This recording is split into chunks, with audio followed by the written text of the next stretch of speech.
अगर मेरे पास दो बॉटल है, so two is such a number which actually has some physical reality, कि मेरे पास एक बॉटल यहाँ है, एक बॉटल यहाँ है, so it is like two bottles, alright. Now the thing is, अगर मेरे पास इसमें एक पूरा बॉटल पानी होता एंड इसमें ये जो आधा है वो होता, so I would have 1.5 bottles of water. तो मेरे पास दो एक एक्चुअल नंबर है जो कि रियलिटी में एग्जिस्ट करता है, and one bottle of water and half bottle of water, 1.5 bottle of water is something that can exist in reality, alright. तो यहाँ पे पीपल थिंक कि इस रीजन से 1 and 1.5 and 2 and these numbers 1/4 1/4 essentially a fraction, 1/4 का मतलब क्या, 0.25, मतलब 25% ऑफ समथिंग। तो अगर हमारे पास किसी भी चीज में 4 हिस्से हैं तो उसका एक हिस्सा इज 1/4। सो यहाँ से हमें प्रैक्टिकली फिजिकली दिखता है ये नंबर्स एग्जिस्ट करते हैं, 1/4, these fractions, these decimal numbers, right. How is it कि हमारे पास नेगेटिव नंबर्स आ गए? Because we can't see anything negative around. It's like, ever heard of temperature? That can be negative. Even if temperature were not there, negative number is just as real as a positive number, and I don't mean real as in mathematically. मतलब क्योंकि negative number mathematics में exist करते हैं, क्यों करते हैं? Because they describe something.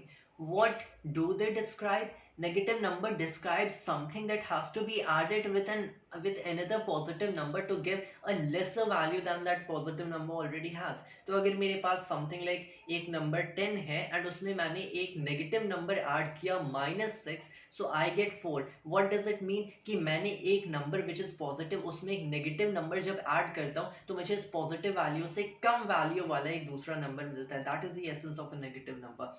Zero exist, negative numbers exist. The thing is कि जब इमेजिनरी नंबर्स की बात आती है, people go like what is this, why is imaginary number needed in physics? Why not? This interference pattern of probability amplitudes that I was just now trying to describe, ये नहीं possible है अगर ये complex numbers ना हो, अगर probability amplitudes complex नहीं real numbers हो, क्योंकि तब यहाँ पे जो फेस फैक्टर है उसका एंगल इंटरफेयर करेगा ही नहीं, एंड अगर एंगल इंटरफेयर नहीं किया तो in that case you are not having an interference pattern of electrons through the two slits. It's like the probability amplitudes have to be complex. Quantum mechanics entirely relies on these complex numbers. There's no wave function without complex numbers. So what the hell is your problem with imaginary numbers or complex numbers? Just because तुम इन चीजों को imagine नहीं कर सकते और तुम इन चीजों को समझ नहीं सकते हो, doesn't mean they don't have reality. They have their own mathematical reality.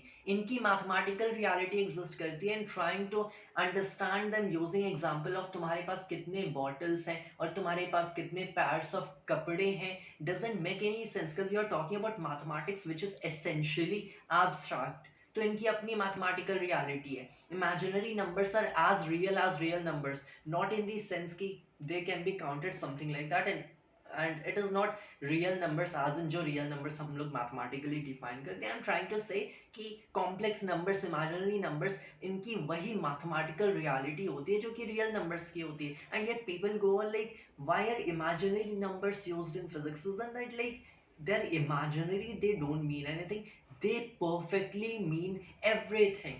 What is an imaginary number? It has its mathematical reality. Why?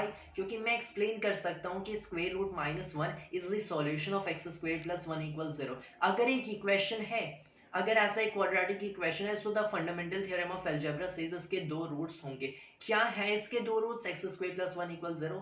Well, हमें कोई रियल नंबर दिखता ही नहीं है, but there has to be, it's like what's that, plus iota minus iota, that's plus imaginary unit minus imaginary unit. So the fact कि ये जो